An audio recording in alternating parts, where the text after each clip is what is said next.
बिस्मिल्लाहिर्रहमानिर्रहीम। अस्सलामु अलैकुम व रहमतुल्लाहि व बरकातुहू। नशीन बदतशरीफ फरमा हमारे भाई मोहतरम अतीक अहमद साहब की अहलिया मोहतरमा शाइस्ता साहिबा, उत्तर प्रदेश के मजलिस इत्तेहादुल मुस्लिमीन के सदर जनाब मोहतरम शौकत साहब,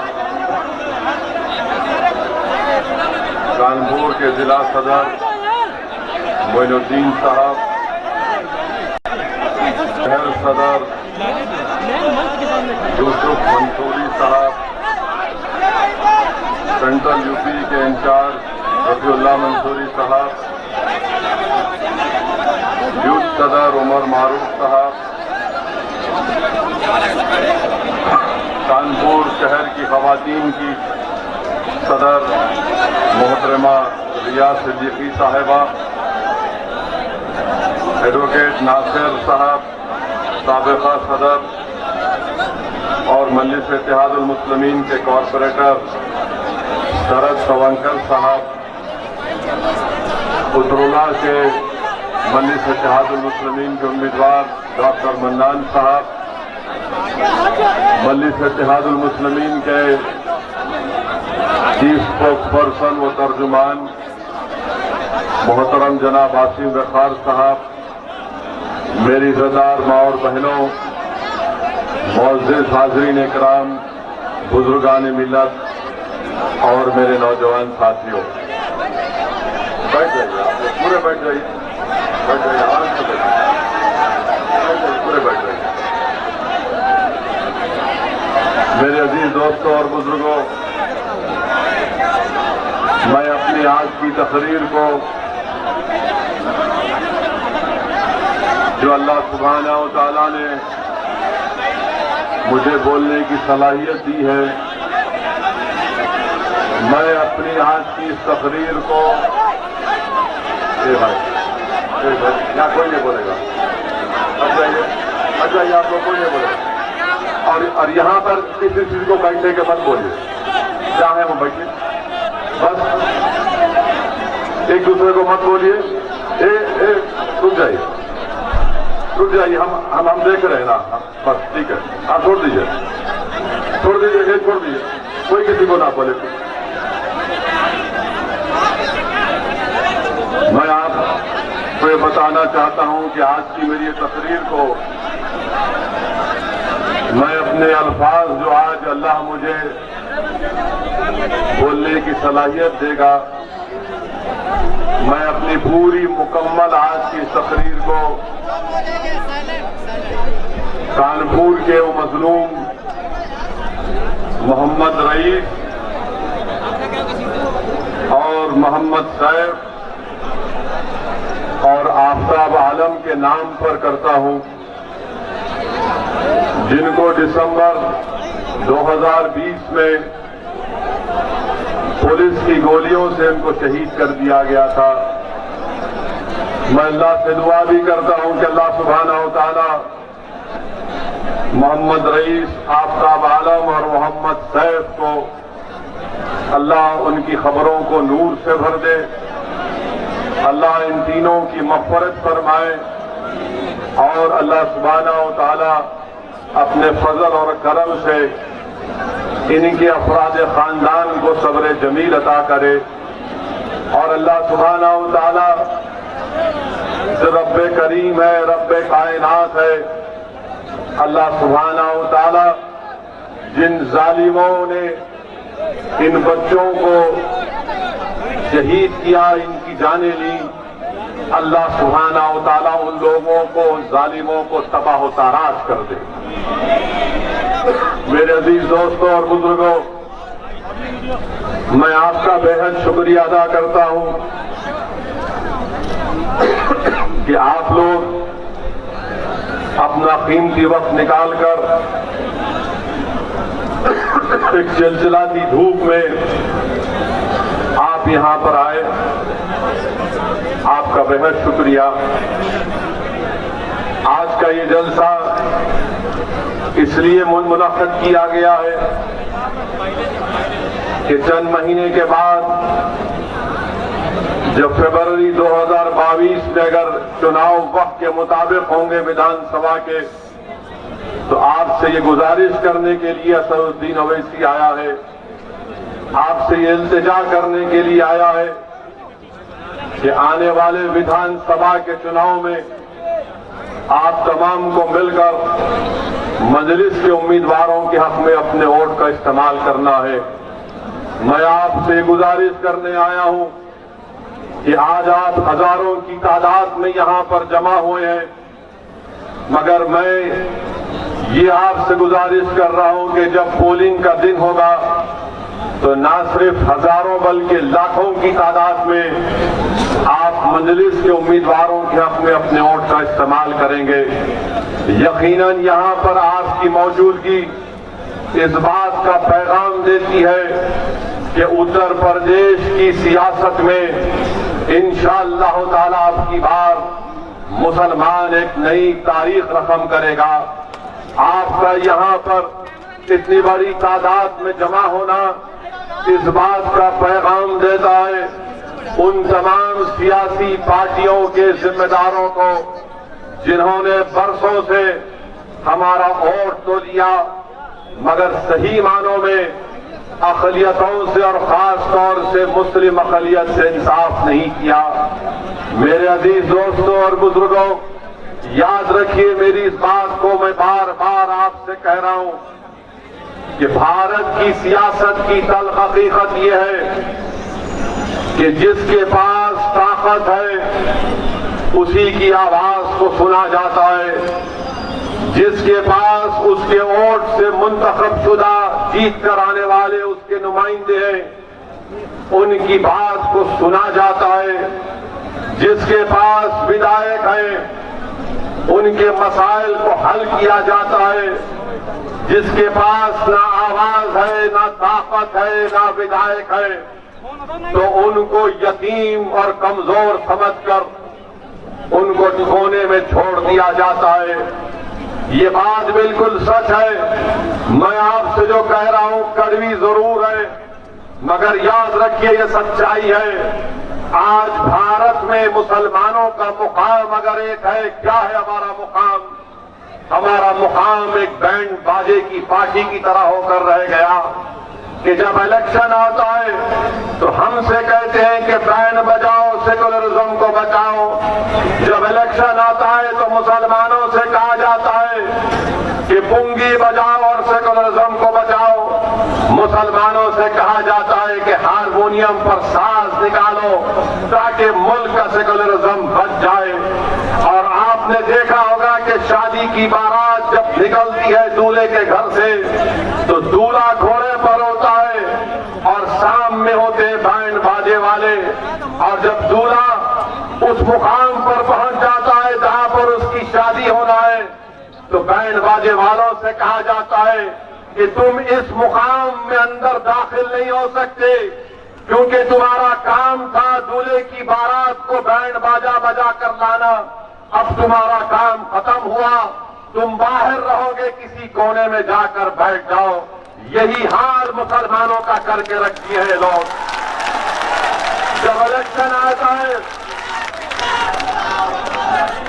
मेरे अजीज दोस्तों, गयूर नौजवानों, मेरी बात को सुनिए। मैं चाहता हूं कि जब आप यहां से जाएं एक फिक्र लेकर जाएं, एक सोच लेकर जाएं। मैं ये चाहता हूं कि आप एक फैसला कर लें कि इस आने वाले विधानसभा में क्या आप सिर्फ वोट डालने वाले रहेंगे या नेता भी बनेंगे, या आप सिर्फ वोट डालते रहेंगे और वही बैंड बाजा पार्टी की तरह कोई दूल्हा बनेगा, आप उसके वास्ते बड़े बैंड बजाएंगे, बड़े बड़े गाने गाएंगे, नाचेंगे, और जब वो जाएगा उस मुकाम पर जहां पर शादी होना है तो वहां पर कहा जाएगा तेरा काम नहीं है, तेरा काम हो गया, तू बाहर रुक जा।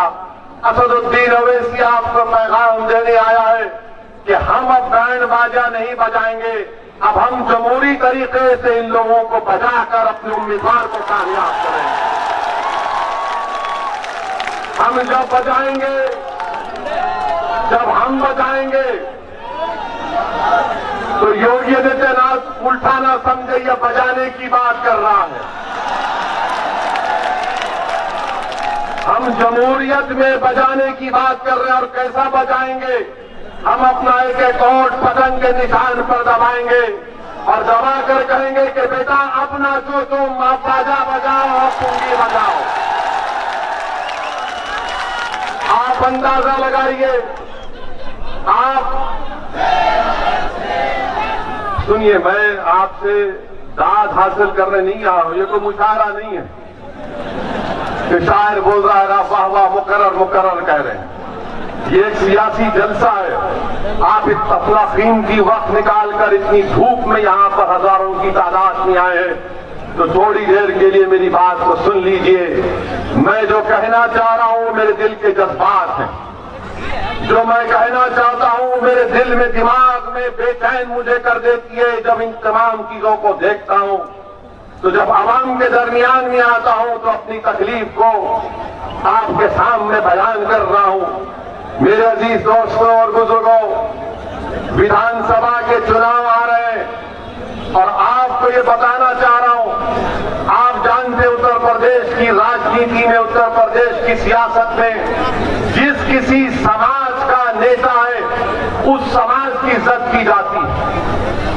अगर कोई ब्राह्मण समाज का है तो उसका नेता है, अगर कोई ठाकुर है तो कहेगा कि योगी ठाकुर है हमारा नेता है, अगर कोई यादव है तो कहेगा अखिलेश हमारा है, अगर कोई दलित है उसमें जाटव है तो कहेगा कि बहन जी है हमारी नेता, और अगर कोई कुर्मी होगा तो कहेगा कि अनुप्रिया हमारी बहन हमारी नेता है, कोई आगरे का बागेल होगा तो कहेगा कि वो हमारा नेता है। बताओ, अपने दिल पर हाथ रख के मैं तुमको अल्लाह का वास्ता देता हूं, तुम्हारा नेता कौन है उत्तर प्रदेश में?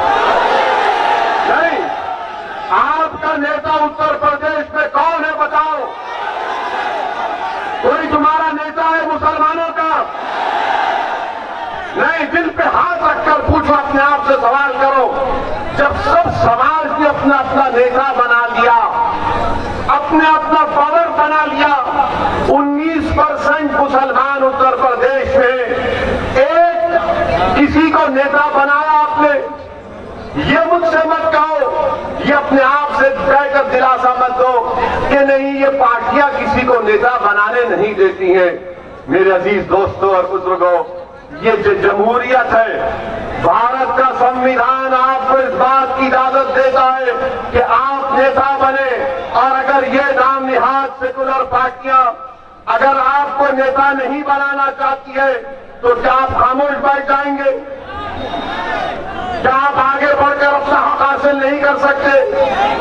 मैं आपको बताने आया हूं कि असदुद्दीन ओवैसी यहां पर अपनी मकबूलियत के लिए या अपनी अना की तस्कीन के लिए नहीं आया। असदुद्दीन ओवैसी उत्तर प्रदेश को इसलिए आया है, आता रहेगा इंशाअल्लाह ताला, जब तक अल्लाह मुझे जिंदा रखेगा उस वक्त तक आता रहूंगा, उस वक्त तक आता रहूंगा जब तक अल्लाह मेरे जिस्म में एक सांस को बाकी रखेगा।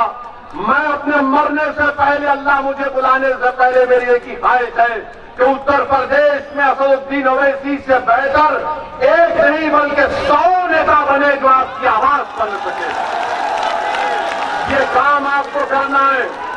और याद रखो, इस तरह जज्बाती नारे मारने से कोई नेता नहीं बनता, ना जिस तरह की जज्बाती बातों से नेता नहीं बनता। नेता उस वक्त बनता जब आप मुत्तहिद होंगे, जब आप इत्तेहाद को मजबूत करेंगे।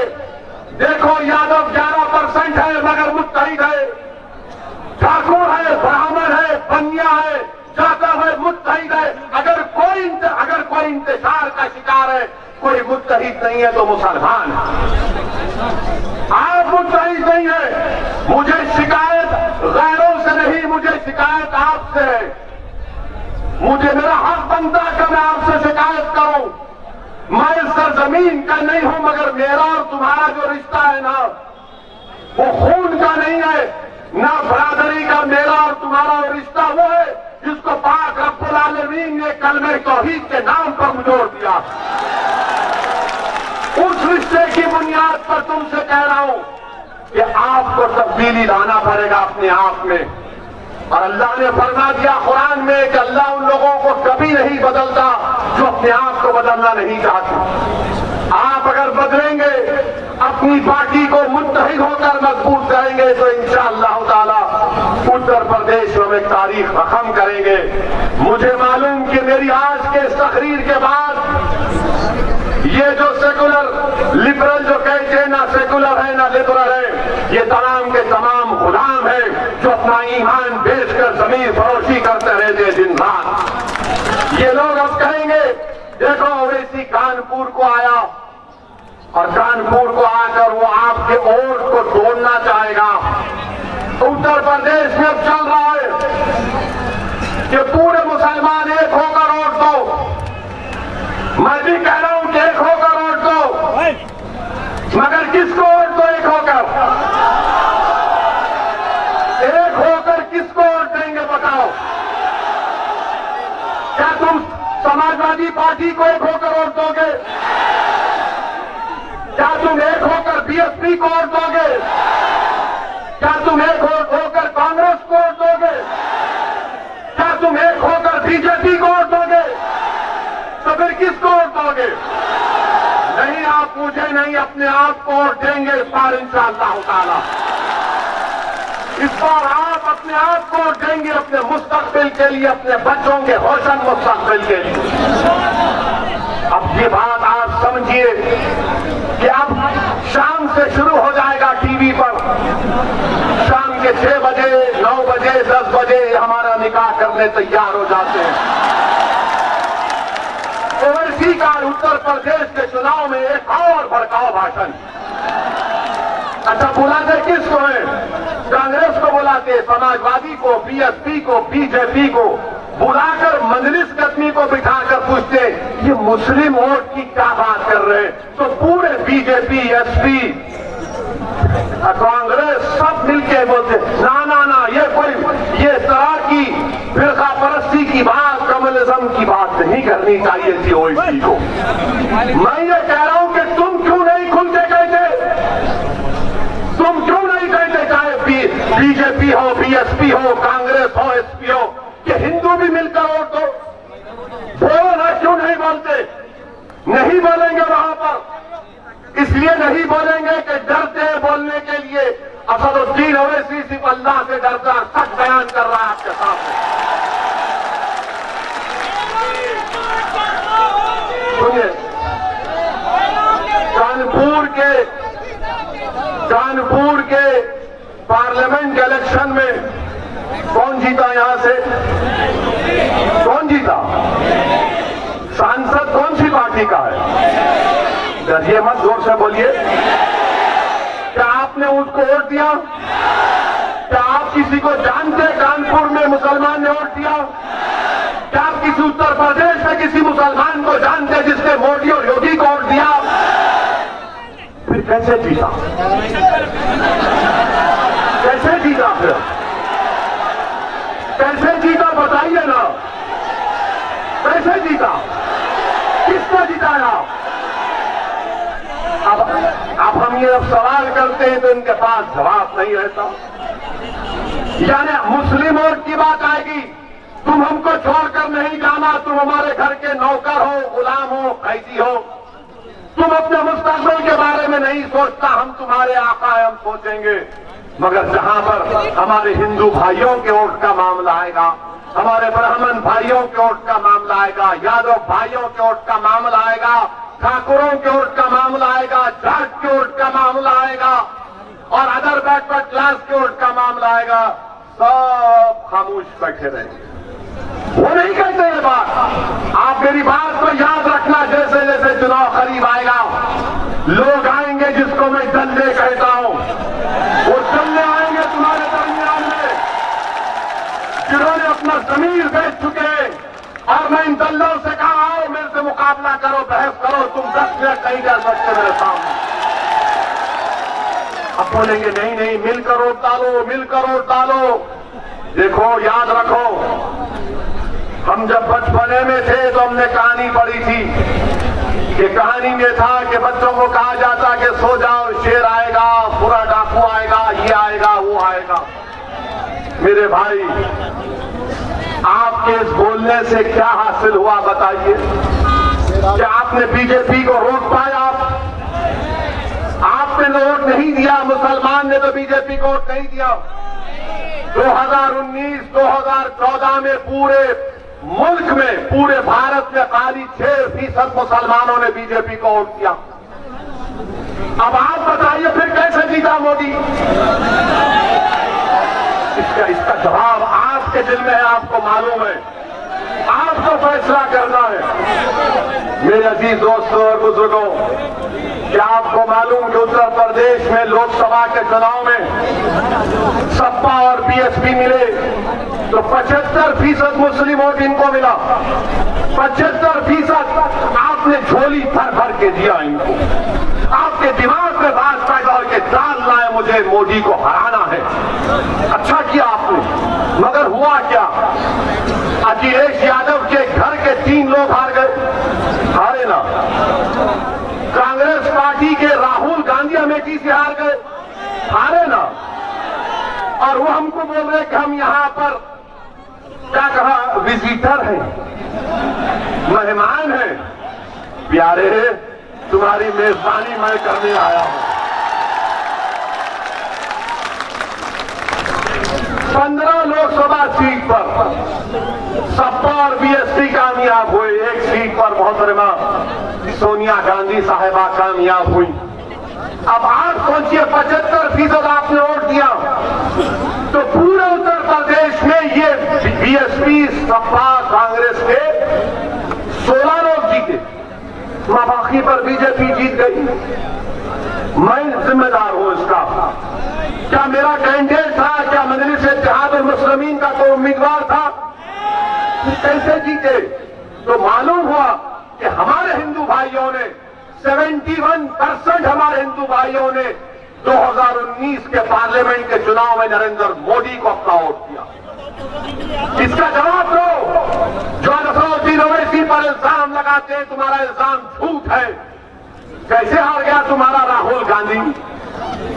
किसने हराया राहुल गांधी को? क्या मेरे अजीमनाथ उड़कर अमेठी को जाकर लोगों को बोले? क्या मैंने कान में आयतल कुर्सी पढ़ के फूंक दिया सबके? फिर कैसे हारा राहुल गांधी बताओ? राहुल गांधी इसलिए हारे क्योंकि उनको मुस्लिम वोट मिला मगर हिंदू वोट नहीं मिला, इसलिए वो हार गए। वो केरला जाकर जीतते, वायनाड क्यों जीतते? इसलिए जीतते हैं कि उस कॉन्स्टिट्यूंसी में 35% के करीब मुसलमान हैं। वहां पर जीत गए, अमेठी में नहीं थे, अमेठी में हार गए। मगर हारने का राज, हारने की वजह नहीं, ओवैसी की वजह से हारे। यानी अब ये हाल हो गया कि अगर इनके घर में कल भैंस दूध नहीं देगी तो बोलेंगे ओवैसी सामने से गया था। कल सुबह 4 बजे सुबह में मुर्गा भांग नहीं देगा तो बोलेंगे नहीं, ओवैसी की तकरीर रात में मुर्गा ने सुना था, इससे पुकारना भूल गया। और अगर कोई 50 साल का होकर भी शादी ना करे तो बोलेंगे नहीं, इसमें भी सोचना पड़ेगा क्या वजह। यानी हर चीज की जिम्मेदारी मुझ पर, हर चीज की जिम्मेदारी मुझ पर। मेरे अजीज दोस्तों और बुजुर्गों, मैं आपको बताने आया हूं कि हर समाज का लीडर है, हर समाज के पास उनकी एक सियासी पहचान है, उनकी क़यादत है और इसीलिए उनके मसाइल हल होते हैं। पूछो, आप बताओ अपने आप से कि CAA का जब कानून पार्लियामेंट में बनाया जा रहा था, पूरी पार्लियामेंट में बीजेपी के 300 MP के सामने, अमित शाह के सामने किसने बताया कि CAA का कानून काला कानून है? और अमित शाह के सामने हमने कहा कि अम्बेडकर के बनाए हुए संविधान के खिलाफ है, ये काला कानून है, मैं इसको नहीं मानता, उस कानून को फाड़ दिया मैंने। आप बताइए ये लोग क्या कर रहे थे? आज मजलिस को कांग्रेस सपा बोलती है कि ये वोट काटने आए। पूछिए इन पार्टियों से कि जब अमित शाह ने 2019 जून या जुलाई में अनलॉफुल एक्टिविटीज प्रिवेंशन एक्ट का कानून का तरमीम करने का बिल लाया, और वो कानून क्या कहता है मालूम आपको? दिल्ली में NIA का एक इंस्पेक्टर कानपुर के किसी एक बच्चे को टेररिस्ट करार दे सकता है बगैर उस पर कोई केस आए। उस कानून की तारीफ किसने की? कांग्रेस ने की। उस कांग्रेस की तारीफ, उस कानून की तारीफ समाजवादी पार्टी ने की। उसकी मुखालिफत कौन किया?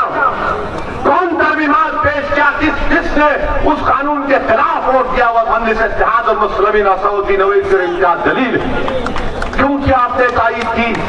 क्यों समाजवादी ने और कांग्रेस ने तारीफ की? इनके पास कोई जवाब नहीं है। मेरे अजीज दोस्तों और बुजुर्गों, ये सब लोग हारते हैं। 2017 का चुनाव हार गए, कांग्रेस और समाजवादी मिल गए। तो एक गाना, क्या गाना था उस वक्त कि यूपी को ये 2 लड़के पसंद है। कहा था ना, यूपी को ये 2 लड़के पसंद है। बह गए 300, बीजेपी जीत गई। फिर आपने 2 साल के बाद पार्लियामेंट में बहन जी के साथ अलायंस किया, आप नहीं जीत पाए। अब हम जब आ रहे, अच्छा मजलिस क्या करती है? हम सिर्फ भारत के पार्लियामेंट इलेक्शन में 3 सीट लड़े। एक हैदराबाद के अवाम को लाखों सलाम, हमने बीजेपी को फिर से हराया। नरेंद्र मोदी आकर मेरे खिलाफ कैंपेन किए। आपके मुख्यमंत्री को भी लाया गया था, बाबा भी आए थे। फिर ये राहुल गांधी भी आए थे, चार मीनार के दामन में जलसा किए। कांग्रेसी कह रहे थे कि हमको जलसा करने नहीं देगी मजलिस। हमने कहा करो चार मीनार के दामन में। हमारे लोकल डीसीपी साहब बोले कि सर आपको कोई एतराज नहीं है। बोले हम क्यों एतराज है, कोई कहीं पे कर सकता। जलसा किए, मीडिया के लोग आकर पूछे कि इनका जलसा हुआ। मैंने कहा हाँ, ये चार मीनार हमारे अब्बा की इमारत है, अब्बा के सामने आई है। कुछ नहीं चला, हार गए। अरे हर चीज की जिम्मेदारी मजलिस पर डाल दो, क्योंकि लोग जानते हैं कि जिस दिन भारत का मुसलमान इन बातों को समझ जाएगा कि मेरे वोट की कोई कीमत नहीं है और मेरे वोट से मोदी बीजेपी नहीं जीत रही है, मैं अपने वोट का सही इस्तेमाल जब करूंगा, जब अपने पार्टी के उम्मीदवारों को कामयाब करूंगा, जब हम मुत्तहिद रहेंगे, आपके दिलो दिमाग में शुबू को शुबात होंगे। अरे नहीं, इसको वोट देंगे तो क्या होगा? मेरे भाई, मैं आपसे अपील कर रहा हूं कि जिंदगी में एक मर्तबा कभी अपने आप के लिए वोट देकर देखो। तुमने परसों इन तमाम को वोट दिया, क्या हासिल हुआ तुमको बताओ? तुमने आज हम तमाम ने सुना कि अतीक साहब की अहलिया हमारी बहन है। उस बहन अपने शौहर का खत पढ़कर सुना रही थी तो जज्बात से मगलूब हो गई। 5 साल से अपने शौहर को नहीं देख पाती, बच्चे अपनी बाप की मोहब्बत से महरूम, घरों को डिमोलिश कर दिया गया। आजम खान जेल में है, बकरी चोरी के केस में केस बुक हो जाता है। मुख्तार जेल में है और उत्तर प्रदेश की जेलों में 27% मुसलमान, ये गवर्नमेंट ऑफ इंडिया का डेटा है, अंडर ट्रायल है। उत्तर प्रदेश में 5 साल और 15 साल के दरमियान में जो बच्चे स्कूल को नहीं जाते, 60% मुसलमान है। उत्तर प्रदेश में अगर ग्रेजुएट सबसे कम निकलते हैं तो मुसलमानों के 2%। बताओ फिर कब उठोगे आप? कब उठोगे आप? बताओ, तुम्हारा खून चूसा जा रहा है, तुम्हारे तरक्की के राहों को खत्म कर दिया गया, तुम और नीचे नहीं जा सकते। अब तुम समंदर की तह पर आ चुके हो, यहां से उठना है आपको, उठना है। और ऐसे उठोगे इंशाअल्लाह ताला, जैसा अल्लाह के हुक्म पर रोज सूरज निकलता है, ये बादल छटाइए, तुम मेरी बात को याद रखो। इंशाअल्लाह ताला सूरज निकलेगा, सूरज की किरणें चमकाएंगी आपको, और जब धूप आएगी तो दुनिया समझेगी कि हाँ, जिसको हमने 60 साल झूठ और धोखा देकर दबा कर रखा, आज वो बाशऊर हो चुका है, आज वो अपने हक को पहचान चुका है, आज वो उठ चुका है। याद रखो, अगर आज आप नहीं उठेंगे तो नुकसान किसका होगा? नुकसान समाजवादी का नहीं होगा, नुकसान बीजेपी का नहीं होगा, नुकसान कांग्रेस का भी नहीं होगा, नुकसान हमारा होगा। मैं नौजवानों से, उनके बड़ों से अपील कर रहा हूं कि आपने अपनी जवानी को लुटा दिया इन तमाम लोगों के लिए, खुदा के लिए इन बच्चों की जवानी को मत लुटने दीजिए। मैं अपनी मां और बहनों से अपील करने आया हूं कि आपने रातों में कभी तुमने चैन की नींद नहीं सो सकी। हमारी मां रात में करवट लेती थी कि मेरा बच्चा अभी तक घर को नहीं आया, मेरे बच्चे का स्कूल के फीस का इंतजाम कैसे करेंगे, मेरे शौहर की नौकरी का क्या होगा। अगर कहीं से पटाखे की आवाज आ गई तो मां का कलेजा हिल जाता है कि कहीं मेरे बच्चे को गोली तो नहीं लग गई, कहीं मेरे बच्चे को गोली तो नहीं लग गई। मेरे भाई, ये कब तक इस गैर यकीनी कैफियत में हम जिंदगी गुजारेंगे। जमहूरियत है, संविधान है, और संविधान भारत का आईन आपको इजाजत देता है कि अपने वोट से अपनी क़यादत को बनाओ। मुझे मत बनाओ, मैं आज हूं, कल इस दुनिया से चला जाऊंगा, मैं भी जमीन की ग़िज़ा कभी बन जाऊंगा, मगर आपके लिए आया हूं और आपके लिए आता रहूंगा। आप याद रखो मेरी इस बात को कि मैं आप तमाम को, भारत के हर मजलूम आवाम को अपने पलकों पर रखता हूं, हर कमजोर को अपने पलकों पर रखता हूं। मैं जब इस दुनिया से जाऊंगा तो मेरी एक ही ख्वाहिश है कि अल्लाह मुझे अपने जिस्म से रूह निकालने से पहले मैं ऐसे नकूल छोड़ जाऊं कि हर कोने में भारत का 100 ओवैसी से बेहतर एक सियासी कायद, एक सियासी रहनुमा बन सके। मेरे अजीज दोस्तों और बुजुर्गों, आप और सुनना चाह रहे या खत्म कर दें? गर्मी तो नहीं हो रही? बोले, थके तो नहीं ना? थके तो नहीं ना? बोर तो नहीं हो रहे ना? तो ठीक है, अब इतना बोलेंगे कि इंशाअल्लाह ताला विधानसभा के चुनाव तक, उसके बाद भी जिंदगी भर बोलते रहेंगे। और ये तमाम लोग बीजेपी हो, हम कल इलाहाबाद जा रहे थे, गाड़ियों का काफिला है, ये बजरंग दल के लोग बैठ के आ गया, कोई नहीं आना। हमारा जलसा इलाहाबाद में हो रहा तो सपा, बीएसपी, कांग्रेस ने एक अफवाह फैला दी, रूमर, नहीं आ रहे। यहां भी फैली, होता है। इससे मालूम हो गया कि कितने झूठे हैं ये, कितने झूठे हैं। मेरे अजीज दोस्तों और बुजुर्गों, हम जब बोलते हैं तो कहते बहुत बोलता है, इसके बोलने से तकलीफ होती है। अब आप एक बार, नहीं चाय कड़वी नहीं, याद रखो। असदुद्दीन ओवैसी के बारे में किसी ने अच्छा कहा कि चाय की प्याली तो गर्म होती है, मगर केतली उससे ज्यादा गर्म होती है, समझे ना। अब हमारा हाल ऐसा है, किसी एक आलिम दीन ने मुझे समझाया कि एक बाप और बेटा मिलकर कानपुर को आ रहे थे, बहुत सालों पहले, और 100 साल पहले से घोड़े पे बैठकर आ रहे थे। तो किसी एक आदमी ने कहा, ये क्या बात है, बेटा बैठा है, बाप बैठा है, बेटों का उठो, बाप को बैठने दो। तो बेटा बोला, हाँ बाप को तकलीफ हो रही है, आराम से। बेटा उतर गया, थोड़ी दूर चले तो फिर किसी ने कहा, ये क्या तू कैसा बाप है, तेरा बेटा चल रहा है, तू उतर। तो वो भी उतर गया, बेटा बैठ गया।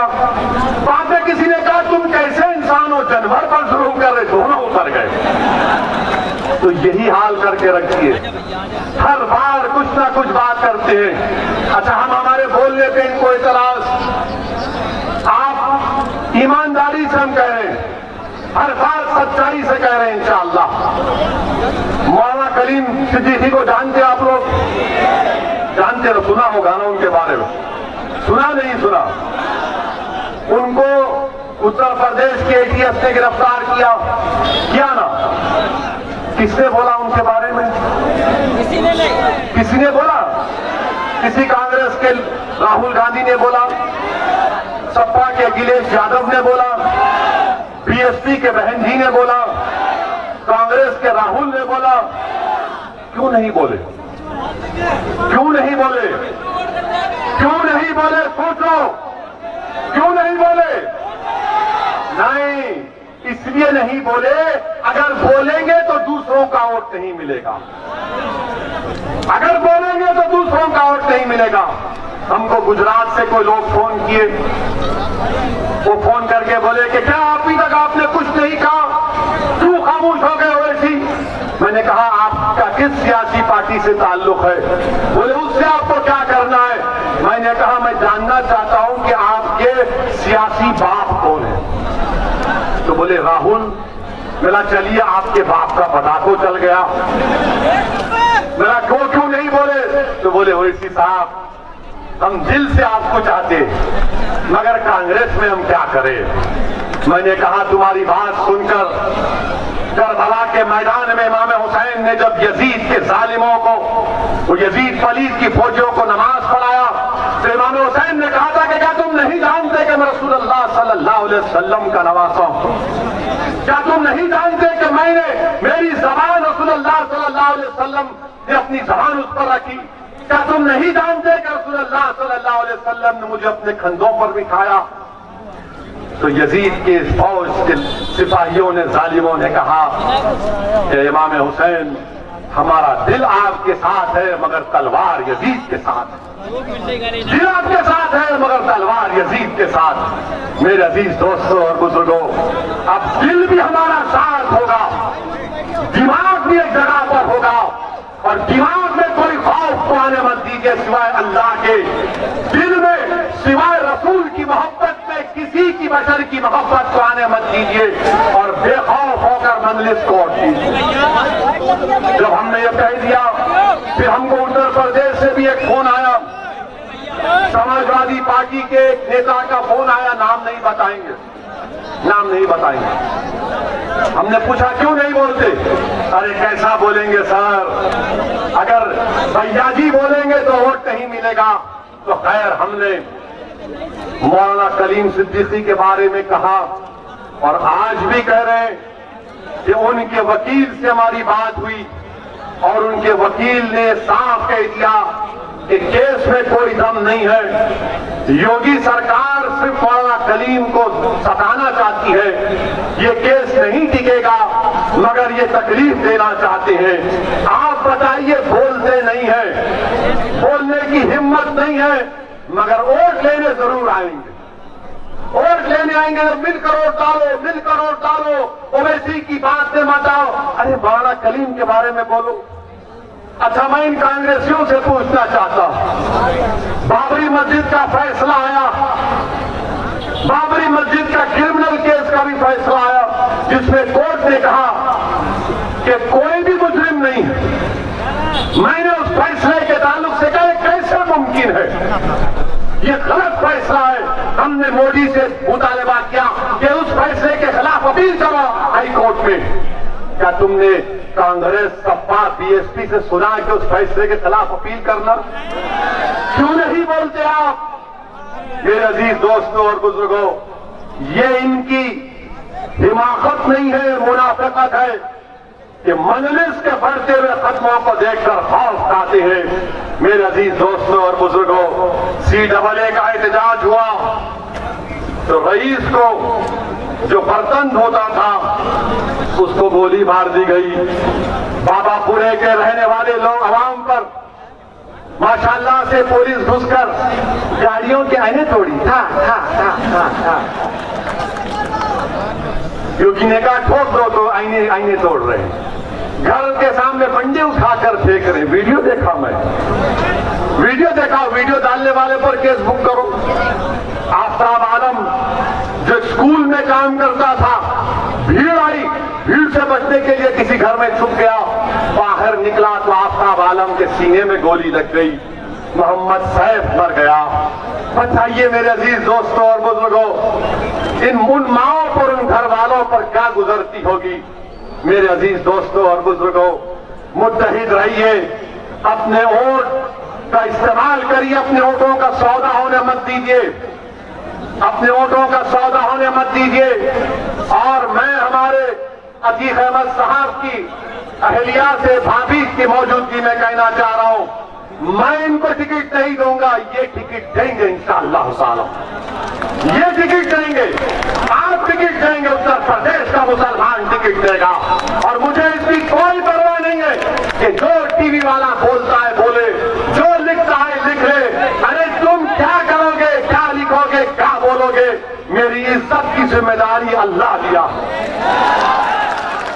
मेरी रोजी की जिम्मेदारी अल्लाह दिया है, मेरी दीन और दुनिया की कामयाबी का फैसला अल्लाह करेगा। मुझे आग से बचाएगा तो सरकार दो आलम सल्लल्लाहु अलैहि वसल्लम की सिफात। अब तुम मेरा कुछ नहीं कर सकोगे, हाँ तुम मेरी जान ले सकते, हाजिर हो प्यारे, ले लो, मैं तैयार हूं, क्योंकि वो जान तुम नहीं लोगे और रब्बे करीम फैसला कर चुका है कि कौन इस दुनिया में कितने दिन जिंदा रहेगा। मेरे अजीज दोस्तों और बुजुर्गों, अब ये जो यहाँ पर अगर थोड़े बहुत कांग्रेस के सपा के लोग हैं वो बोलेंगे ये ज्यादा हमको ही बोल रहे हैं, बाबा को नहीं बोले, मोदी को नहीं बोले। पहले जो है कमजोर को बोला जाता है, उसके बाद तुम्हारे से जो ज्यादा ताकतवर है उसको बोला जाता है। हमारी नजर में ताकत तो सिर्फ अल्लाह के पास है, न योगी के पास है, न मोदी के पास है, ताकत जमीन और आसमान के बनाने वाले के पास। अच्छा, आप ये कांग्रेसियों से एक और पैगाम, यहाँ पर इनके दो एमएलए हैं, इनका आज रात से इनको जरूर बेचैनी शुरू हो जाएगी। महाराष्ट्र के चुनाव हुए असेंबली के, महाराष्ट्र के चुनाव में पूरे कांग्रेस हर महाराष्ट्र के हर गांव में जाकर ओवैसी को वोट मत दो, बीजेपी शिवसेना आ जाएगी, ओवैसी को वोट मत दो, बीजेपी शिवसेना आ जाएगी। बात सादा दिल मुसलमान हमारे बुजुर्ग हैं, वो समझ करे नहीं नहीं नहीं, मुझे कई मिलकर बोले आप वोट देंगे तो बीजेपी शिवसेना आ जाएगी। हम अपने बुजुर्गों से बोले कि चाचा ये यहाँ पर शिवसेना कांग्रेस मिलने वाले, नहीं नहीं हम नहीं दे सकते। जो नौजवान था वो तो तय कर चुका था कि नहीं अब के बाद हम ओवैसी का साथ देंगे। तो इलेक्शन हो गया, इलेक्शन होने के बाद क्या किया कांग्रेस ने, शिवसेना का मुख्यमंत्री बना दिया, शिवसेना को चीफ मिनिस्टर बना दिया, हमारे नाम से डराकर वोट तो लिया मुसलमानों का महाराष्ट्र के और शिवसेना को मुख्यमंत्री बना दिया। मेरे अजीज दोस्तों और बुजुर्गों, इन बात पर आपको गौर करना है और बीजेपी को हराना है इंशाअल्लाह ताला। इस चुनाव में हराएंगे ना योगी को, हराएंगे ना योगी को, पूरे दम के साथ योगी को हराएंगे, मोदी को हराएंगे इंशाअल्लाह। योगी भी हारेंगे, मोदी भी हारेंगे। अब ये बताइए, रुक जाइए, अब इन्होंने क्या किया, कानपुर में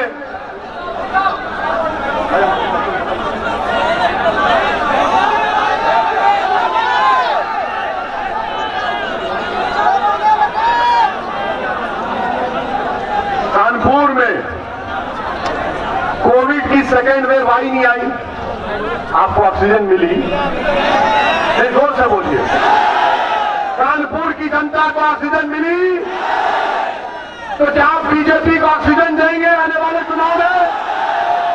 क्या बीजेपी का ऑक्सीजन बंद करेंगे? बंद करेंगे नहीं करेंगे? अरे डरो मत प्यारे, जोर से बोलो, तो लगाओ मेरे साथ नारा, नारे तकबीर, नारे तकबीर। कानपुर में योगी जी मामला गर्म हो गया। कानपुर में 75 टन ऑक्सीजन की जरूरत थी, तो योगी आदित्यनाथ की सरकार सिर्फ 18 टन ऑक्सीजन दे रही थी। मैं उत्तर प्रदेश और कानपुर की जनता से अपील कर रहा हूं, जो सरकार आपको ऑक्सीजन नहीं दे सकी वो आपके वोट के हकदार नहीं, वो आपके वोट के हकदार नहीं है। कानपुर की टैनरीज को खत्म कर दिया गया, कानपुर की चमड़े की इंडस्ट्री को खत्म कर दिया गया, नहीं किया गया। आप ये योगी के बारे में सुनिए, जनवरी 2019 में 130 जजुआ में फैक्ट्रियों को बंद कर दिया गया। क्यों? था, पहले कुंभ मेला होता था और 3 दिन शाही स्नान के लिए फैक्ट्री बंद होती थी। योगी ने कहा 3 महीने बंद कर दो। मकसद क्या था कि दलित और मुसलमान उन फैक्ट्रियों में काम करता उनको उससे रोजगार से महरूम कर दिया जाए। और फिर फरवरी 2020 को उत्तर प्रदेश के पोल्यूशन कंट्रोल बोर्ड ने 240 फैक्ट्रियों को बंद कर दिया। रोजगार से दलित और मुसलमान महरूम हो गया। और आपको मालूम, लेदर इंडस्ट्री ने कहा कि सितंबर 2020 तक 2100 करोड़ का नुकसान हो गया। इसकी जिम्मेदारी योगी आदित्यनाथ पर आती है। मार्च 2021 में करीब 90 जमुआ में फैक्ट्रीज को बंद कर दिया गया। मेरे अजीज दोस्तों और बुजुर्गों, मेरी आपसे गुजारिश है कि आप कानपुर के मुकद्दर को बदलिए। यहां पर अंडरग्राउंड केबलिंग की गई। बारिश आई तो शॉर्ट नहीं लगता रोड पे, आपको लगता है ना? केबलिंग 4 फीट क्यों नहीं चाहिए थी, 1 फीट की कर दी है। योगी आदित्यनाथ की सरकार से जाकर कहो कि आपने रोजगार दिया तो कहीं सबको दे दिया। 33 लाख उत्तर प्रदेश का नौजवान का नाम है रोजगार के पोर्टल के ऊपर। योगी नाकाम साबित हुए। गैस की कीमत कितनी है? गैस सिलेंडर की 14 लीटर गैस की सिलेंडर की कीमत कितनी है? 825 रुपये, 900 रुपये है ना। अब आप जाकर किसी ने कानपुर से प्रधानमंत्री के पास गए, बोला कि प्रधानमंत्री इतनी कीमत हो गई। बोले मुझे क्या करना है? जाकर बाबा से कहिए। बाबा ने कहा मुझे क्या करना, मैं तो दूसरी गैस छोड़ता हूं। आप बताइए गरीब क्या करेगा? पेट्रोल डीजल 100 रुपये के करीब हो गया। गंगा के पानी पर लाशें तीर रही थी, दवाएं नहीं मिली, दफनाने के लिए जमीन नहीं मिली, अंतिम संस्कार करने के लिए लकड़ी नहीं मिली। तो उन्होंने नदी के किनारे दफना दिया। तो दुनिया ने देखा, योगी ने देखा या मोदी ने देखा, मुझे नहीं मालूम। कुत्ते उन लाशों को खा रहे थे जो किसी का बाप था, किसी की मां थी, किसी का बेटा था। बताओ क्या आप अभी बीजेपी को वोट दोगे? मैं उत्तर प्रदेश के ओबीसी समाज के जिम्मेदारों से पूछना चाहूंगा कि कास्ट सेंसस, जाति जनगणना बीजेपी नहीं कराना चाहती है। क्यों नहीं कराना चाहती बीजेपी? जब मोदी ओबीसी का वोट लेते हैं तो क्यों नहीं कराना चाहते? हम उम्मीद करते हैं कि हमारे ओबीसी समाज के भाई और बहन भी इस बार सोच समझकर अपने वोट का फैसला देंगे। मेरे अजीज दोस्तों और बुजुर्गों, मेरे गरीब नौजवान साथियों, आपका बेहद शुक्रिया कि आज आप आए, मगर वोट का इस्तेमाल करो। अपने वोट की अहमियत को जानो। बेखौफ होकर मजलिस के हक में अपने वोट का इस्तेमाल करो। उत्तर प्रदेश में अपनी एक सियासी क़यादत को बनाओ, लीडरशिप को बनाओ, नेता को बनाओ और अपने वतन को दिखाओ। और दुनिया जभी जागेगी, इख्तिदार की कुर्सियों पर बैठने वाले जालिम लोग आप एक करवट लेंगे तो इनको नजर आ जाएगा कि आप में शऊर बेदार हो चुका है। आपका बेहद शुक्रिया। अस्सलाम वालेकुम व रहमतुल्लाहि व बरकातहू।